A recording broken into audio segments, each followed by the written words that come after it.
ibigazi sinje imyembe nango sindangamize imyumbati nirimye ngo sinje gusoroma arasara nani ego kwega wewe nataka kufanya ngani mwana ngombe twebwe abagabo bawe wewe biziteke kurini ninga kwanza kwenda acha kunichosha nenda kwenu Tombiza bana be migeo mbinganga hivi mimi nimeshakwambia hivi yani hapa nitakupa nauli uende nyumbani maana nishaona hapa hatutowezana hata kidogo. Haya wewe ndo nichambe ukimaliza sio kukuchamba nimeshakwambia hivi nakupa nauli uende nyumbani. Acha kwanza mimi nijendeza.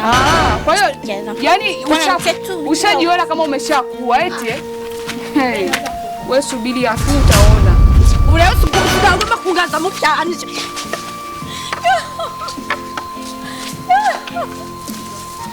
Ahubwo yuka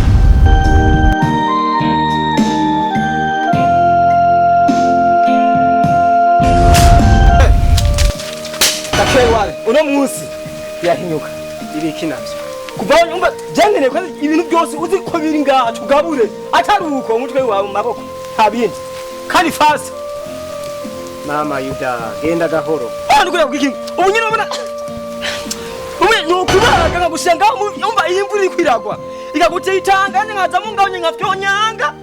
Mama naona kama unaoga, mama naona una wasiwasi. Mama usiwe na woga, mama jisikie uhuru hapa umekuja nyumbani. Matatizo yako mama, weka elimu hapo. Ninajua una matatizo makubwa sana. Umviriza, singene kukubona hano mwari no tongo. Navuze imbere ko ukankamira muzehe tawushico cyo hasi. Iki? Mawushico cyo hasi. Kuvya uribuka umunsi unyihakana imbere y'umushinga ntaye hajya. Ndakubwiye ati, umviriza, singene kukubona mwari no tongo.